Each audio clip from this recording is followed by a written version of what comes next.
Welcome back to the channel, everybody. Thanks for checking in. Today we're going to talk about what it takes to become a tactical strength and conditioning coach. So the last few videos we've talked about programming, right? We've talked about how to use the conjugate method, what the conjugate method is, max effort, dynamic effort, how I use it with my operators, with my tactical population. So today we're going to divert away from that. We're going to talk about what it actually takes to become a tactical strength and conditioning coach. And within tactical strength and conditioning, there's a few different paths that you can take. And so really there's no right or wrong direction to take. It just comes down to what you want to do with your career and how you want to pursue it and how you want to develop it and progress it, right? So we'll start off by talking about what I do. So my position, I'm a human performance specialist or a strength conditioning coach, whatever title you want to put on it. And I work with Special Forces, the 1st Special Forces group here at Joint Base Lewis McChord in Tacoma, Washington. And none of that is secret information, so I didn't bust my clearance. And I work with both Green Berets and with our enabler population. So we have operators and we have enablers, right? And the operators are the Green Berets, the people who actually go out and execute missions. And then the enablers are the people who sometimes go out and execute missions with the Green Berets or with the operators, but typically are held in reserve as like a support role. So logistics, supply, communications, intelligence, all that kind of stuff. Those are your enablers. And so as a tactical strength conditioning coach with the 1st Special Forces group, I get to work with both of those populations. Now, we primarily work with operators, and that's not by virtue of us dictating with whom we want to work, but more by virtue of who comes in to work with us, if that makes sense. So it's not us saying like, hey, I just want to work with our operator population. I don't want to work with our enabler population. But typically we get more operators who come in and train with us as compared to enablers. And that's just the way the cookie crumbles, right? I love my job. I love that I get to do this particular line of work. And with all the positions that I've held in strength and conditioning, this is probably the best. It pays really well. It's got great benefits, both from like an actual benefits package, like an employment benefits package perspective, as well as like, sort of extraneous benefits or tangential benefits, like little perks and bonuses and pluses. That's what I'm trying to say. So like I get to meet some really fucking awesome people. I get to do some cool stuff from time to time. I get to work in this amazing facility every single day. So it has a lot of perks, a lot of benefits, and a lot of pluses. So to work at my level, right? And there's probably levels above me, right? Because there's obviously additional echelons of clearance and of tier, like operator tier and operator performance above Green Beret. And so I'm sure that as you climb up that ladder or climb up that scale, the requirements become more and more precise and prohibitive, right? But to work at this level, so I'm a contractor, right? So we are employed by a company that contracts with the military or with the US government to provide services to the military, right? So I do not work directly for the federal government. I am an employee of this contracting company who then is a service provider or a vendor for the US government, and the US government is the customer. So to work at this level, there's a few things you have to have. I don't believe that you have to have a master's degree, but it's definitely like a preferred qualification. I think one of my coworkers, my colleagues, doesn't have his. And so it's not the end all be all if you don't have a master's degree, but it definitely helps, push you further along the path of becoming a tactical strength conditioning coach at the Special Forces level if you have it, because it does set you apart a little bit more from those people who don't have one. You have to have either if you hear stuff in the background, I apologize. There's stuff going on today. I got the heater running. So it's not the most ideal day to film here, but it is what it is. It's been the holidays. I haven't done any videos, and so I wanted to get one done today. So if you hear noises, I apologize. Just block it out, because that's what I'm trying to do. So again, master's degree is preferred. You have to have either your NSCA or your CSCCA certification. So you have to be a certified strength conditioning specialist from one of those two governing bodies. And then you have to have a minimum of 5 years professional experience. Now, what does professional mean? So the way that I define professional and the way that professional has been defined to me is full-time, salaried with benefits, right?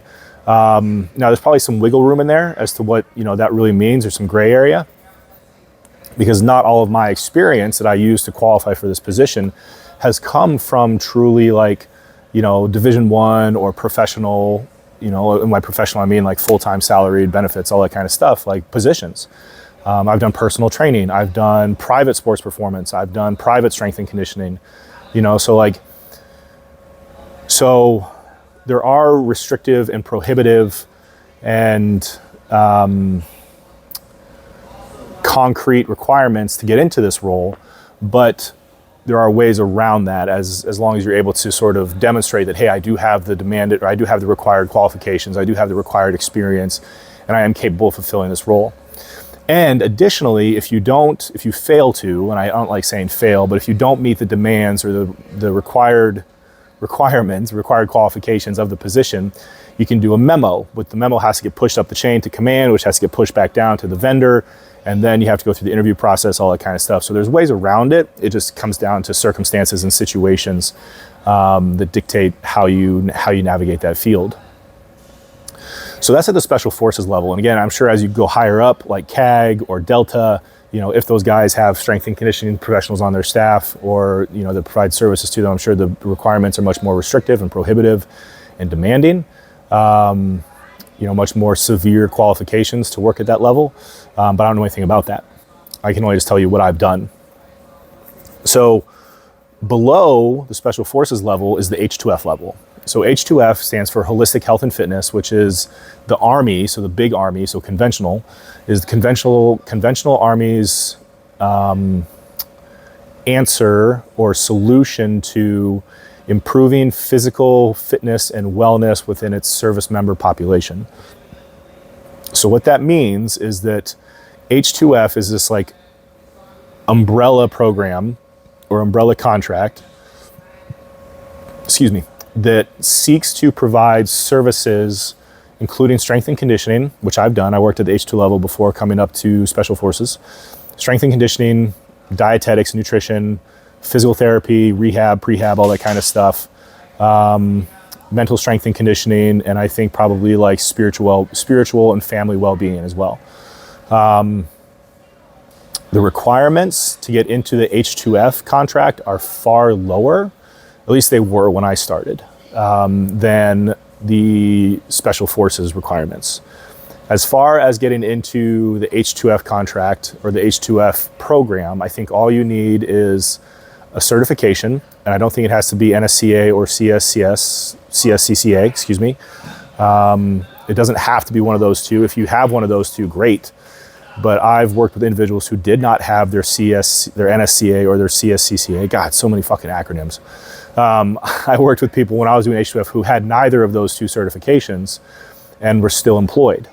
And the reason for that, and this is not to knock the H2F program. I think the H2F program is a fantastic idea, and it's evolving as it grows, and hopefully as it continues to grow, it becomes more and more precise and acute in its focus and in its aperture.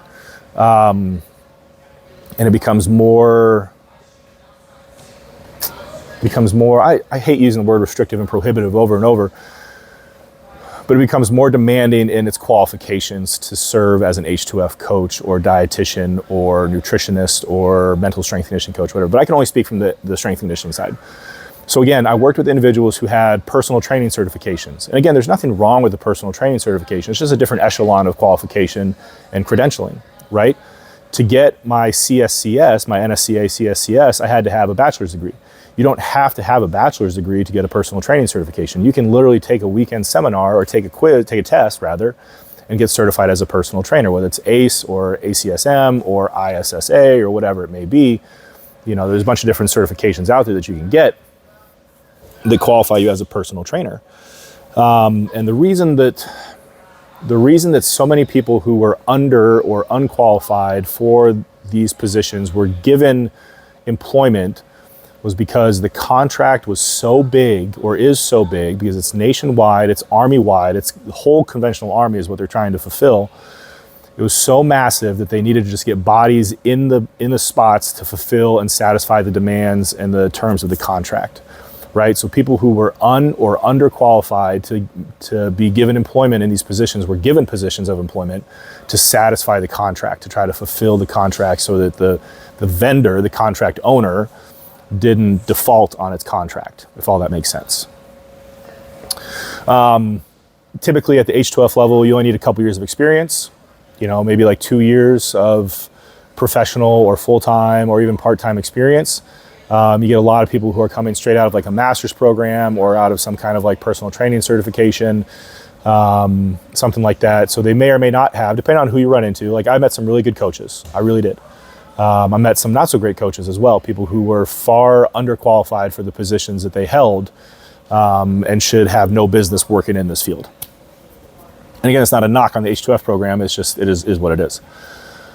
So yeah, a couple years of experience, certification, and then obviously for both Special Forces and H2F, because you are working for the government or as a government contractor, so to speak, and working with the military, you have to have clearance, right? So you have to have a clean background. They do like a credit check. They do all sorts of stuff, right? So me as a contractor, I have secret clearance. I don't have top secret, right? But I have secret clearance. And so I had to go through a background check for that. I had to do a credit check for that. They looked into my finances, all that kind of stuff. And then at the H2F level, you have what's called confidential. So it's one step below secret. So it's basically at the confidential level, it's very low threat, low risk. You're not going to be exposed to any like sensitive information.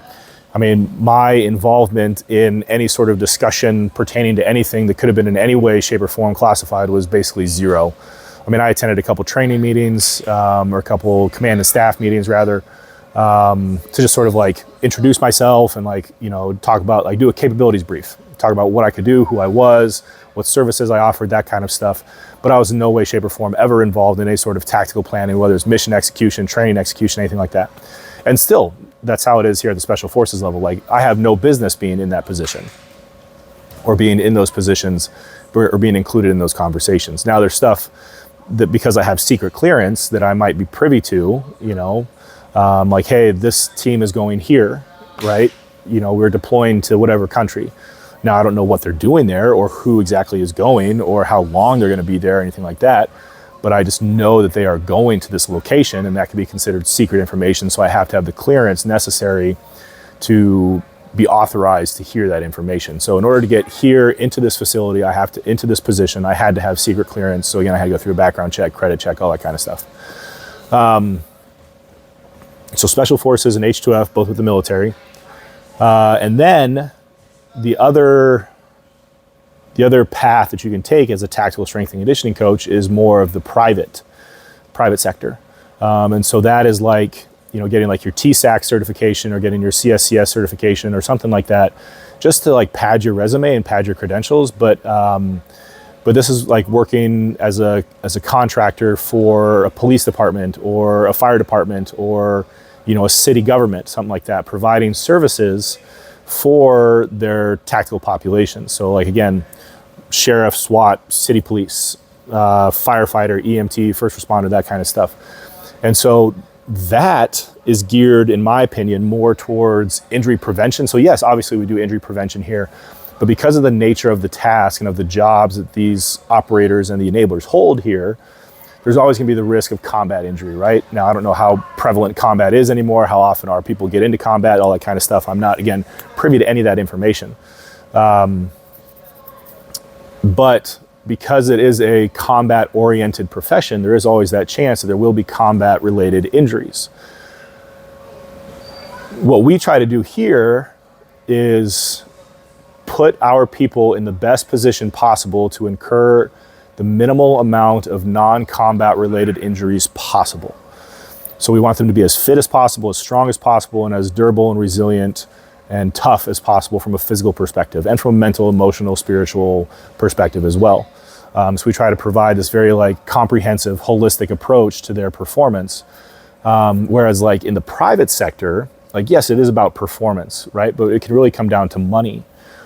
Because if you have, let's say a fire department, right? A fire department's a great example. If you have a fire department who provides health care or provides health insurance for its employees, right? For its firefighters. And if you have a population that's out of shape, weak, prone to injury, in a risky, highly dangerous field, you're probably gonna have pretty high health insurance claim costs. So if you can come in as a tactical strength conditioning coach and improve their fitness, improve their overall health and well-being, improve their durability, their resilience, and their toughness, and then improve their strength, you thereby theoretically reduce the likelihood of incurring let's just say non-contact related injuries. So what I mean by that is, like, if you're a firefighter and you go into a burning building, chances are something might happen to you. Something could fall on you. You could fall, you could get burnt, you could get trapped inside the building. There's a lot of things that could happen as a firefighter, right? But if we can make you a stronger, faster, fitter, more durable firefighter, the likelihood of A, you coming home from that situation is higher, theoretically, and B, the likelihood of you incurring a career-altering injury or sustaining a career-altering injury from your job is much lower as well. Same thing with like with the police officers, SWAT, and EMTs, right? We're trying to improve your physical performance, improve your physical output metrics, but we're also looking at reducing cost incurred by that particular organization. And again, at that level, you probably don't need any qualifications or certifications. Obviously, the more that you have, the more likely you are to be awarded a contract or awarded a position. But it comes down to just like, I think really at the end of the day, in that private sector, it comes down to, hey, what's the cost benefit ratio, right? If I'm a private contractor, if I'm an independent contractor, I work for myself, and I provide training services to fire departments, city governments, police departments, EMTs, all that kind of stuff. If I provide those services, they're going to look at it not only from like what it's going to gain them, but also as what's going to cost them, right? So it comes down to, how can I leverage my position as a businessman, as a business person, to get the best benefit for both parties, right? Because I'm not doing this out of the altruism of my heart, out of the goodness of my heart, right? Like, yes. And then again, we're talking about the theoretical position as a tactical strength and conditioning coach within the private sector, not in the military sector. Like, you don't do anything because you just love it. Like, yes, I mean, you do, right? And I'm starting to get a little tripped up here, but you do it because you want to get paid, right? Plain and simple, you got to get paid. No one else pays your bills, right? So it comes down to like leveraging business and leveraging funds. And here are my qualifications, my credentials, my experience. Here's what I'm charging. Here's what it could save you at the back end by investing on the front end, right? So as far as gaining experience, there's a lot of different ways you can go about it. A lot of the people with whom I have worked at both the H2F and the Special Forces levels have come from collegiate strength and conditioning or professional sports strength and conditioning. So like, I worked for the Pittsburgh Pirates for just a hot second. Didn't last very long, didn't like it, was not for me. One of our guys here worked with the Blue Jays, with their minor league organization. Both of my coworkers have spent the majority of their time, the predominance of their time, working in collegiate strength and conditioning, just like I have. So that's where a lot of individuals who come to the tactical field are drawn from, is from the collegiate strength and conditioning sector. Just because I think mostly because that experience is regarded more highly than like working at a performance facility, a private performance facility. So the path to becoming a tactical strength and conditioning coach is pretty straightforward. Go to school, get your bachelor's degree, intern while you're getting your bachelor's, find a master's program, get a graduate assistantship, so you're GA, so you get your master's paid for and you get experience. I'll give you a couple years of experience, and then work, right? I'm not saying it's a simple or it's an easy path, but it's a straightforward path, right? Bachelor's, internship, master's, GA, full-time, tactical. And that's to work at the Special Forces level, again, because that's the path, that's the position I'm in, so that's what I know the best. Again, H2F, a little bit simpler. Bachelor's, intern, maybe your master's, and a GA to get you a couple more years of experience, get your certification, and then you can get a job. Private strength and conditioning, the world is your oyster, and you can do whatever you want to do to get there. But again, most of the people with whom I have worked over the years in both in tactical strength and conditioning have come from the collegiate field. So as far as qualifications go, there's the NSCA, which is the CSCS. And then there's I'm going to butcher the shit out of this. There's the CSCCA, which is SCCC, Strength and Conditioning Coach Certified, I think. Yeah, so the CSCS and the SCCC, I think. So those are the two primary governing bodies with credentialing for strength conditioning coaches in the tactical field. Now, the NSCA also offers a TSAC, so a TSAC is a TSAC facilitator certification, which is which has less stringent demands than like the CSCS or the SCCC. I think for the TSAC, I don't even know if you have to have a degree to get the TSAC. I've looked into it just as to like a supplement to what I already have, but I still want to pay to take it, and I don't need it, right? But I think for somebody who's maybe coming out of like the military, who wants to pursue strength and conditioning, the TSAC is a fantastic option, and it looks good on a resume because it's like, hey, here's a qualification, here's a credential that is aligned with the field that I want to pursue or the field that I want to insert myself into. And here's my background experience that supports that qualification or that credential. So yeah, NSCA, CSCCA, and then again, if you want to go the personal trainer route, there's ACE, ACSM, ISSA. I've run into like CrossFit coaches who are like CrossFit level 1, CrossFit level 2 certified or qualified, whatever you want to call it. So there's a lot of different ways that you can get into tactical strength conditioning. It just comes down to what you want to do and what level you want to operate at. Pay is pretty good here at the Special Forces level. I'm not going to disclose my salary. It's better than at the H2F level, at least for the contractor position. Now there's obviously, so within both the Special Forces and the H2F programs, there are GS positions, so government positions, people who oversee, their program directors, program managers, who oversee the direction, the operations, and the management of all the contractors, right? Now, they're a completely different layer, they're a completely different level because they're government employees as compared to private or, contracted employees. So they have a different pay scale, different salary scale, different set of qualifications entirely. But that's another option that you can pursue, is if you are a tactical strength and conditioning coach for X amount of years and you want to move into more of the administrative, supervisory management type role, you can do that by becoming a GS employee. And again, there's a whole different set of qualifications, credentials, and experience requirements for that I'm not familiar with because I've never pursued it.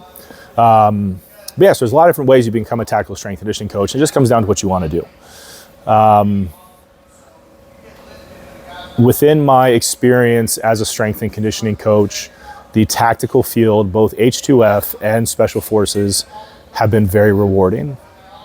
I loved college strength and conditioning. I had a couple different positions. I loved it. I loved my kids that I worked with, most of them. Some were shitheads, right? But you're always gonna run into that. Even here, you run into shitheads, right? But here, at the Special Forces level particularly, you're working with adults. You're working with people who want to be here, who want to participate, who want to get better, and who want to utilize the services that you have to offer as a subject matter expert. At the H2F level, it's a little bit different still. It's kind of that blend between like people who don't want to be there, but they're there because they have to do PT, physical training, or the people who want to utilize your services and want to get better. So it's kind of that melding or that merging of the two layers to form this like fluid and dynamic sort of mid layer that you don't really know how to operate in. And at the H2F level, it can be kind of tricky because depending on where you get, like where your position is, you might not really get to do a whole lot. When I was working at the H2F level, I was really fortunate in that the company commander, the company within which I was housed, or within which I was, installed, had strength and conditioning coaches before. He was from Ranger Regiment. He had experienced strength and conditioning coaches before. So he knew how to utilize me and my services. Now, that didn't mean that all of his guys came to me and utilized me appropriately, but he knew how to use me and he knew how to implement me and how to advertise my services and that kind of stuff. I had colleagues who, in the H2F program, who were literally told, stay out of the way. Like, go sit in your office. We don't know what to do with you, and stay out of the way while we figure out what to do with you. So it can be, the atmosphere and the environment can either be inviting, apathetic, or outright potentially hostile, depending on what sort of commander you have, at your brigade, your battalion, or your company level. And those are just waters you have to navigate. So yeah, that's it. Becoming a tactical strength and conditioning coach is pretty simple. go to school, get your degree, get certified CSCS or SCCC. Those are the two big ones. Those are the two that'll really get you in the door, get experience, and start applying, because there's lots of positions out there. So you just got to find the right one for you and be willing to relocate, right? Because very, very, very rarely is what I'm trying to say, will you find something that is in your backyard. I got really lucky in that I had already moved to Washington. I was working here on JBLM, and there was a position open here at JBLM in the Special Forces realm or in the Special Forces sector, and I fell into this position. So I got very lucky. Not everyone gets so lucky. Not everyone is so fortunate in that you're able to just continue employment where you're already employed.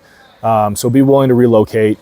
However, I will say that even though there is some relocation required, the work-life balance at the tactical level is significantly better than at the collegiate level. Never have I had, I'll call him an athlete, so an operator, text me at like 10 o'clock at night being like, hey Jim, I'm not gonna make it tomorrow. Like, one, they don't have to be here. Two, I don't care if they show up or not. Like, I love to have as many people here as possible, but it's not like at the collegiate level where you have to take roll and see who shows up and then report back to the sport coach and say, hey, so-and-so didn't show up to lift. Like, where were they? What were they doing? Yada, yada, yada. There's no like tracking of people. It's just like, hey, you wanna come lift? Come lift. We'll help you out. If you don't, that's cool, man. You know, every once in a while I'll get a text from my boss or from my coworkers being like, hey, I won't make it tomorrow, or something's come up. You know, we got to take care of this tomorrow. You know, but like, I don't have to come in on weekends. I don't have to travel to games. I don't have to spend 14 hours of my day at work just to get done, just to get my job done, right? I'm here for 8 hours, 8 to 9 hours a day, depending on the day. I do my work. When I'm done for the day, I'm done for the day. I go home, I leave my work computer at work. My phone doesn't blow up. I don't have kids bothering me. It's fantastic. I don't have a family, so it's not that big of a deal for me if that kind of stuff does happen. But for those of you who do have families, the work-life balance is way better than collegiate. So I would encourage anybody who's interested in tactical strength conditioning to pursue it. So anyway, we're gonna wrap this up. Thanks for checking out the video. Please like, comment, subscribe, share, all that kind of stuff. And as always, do not waste the pain.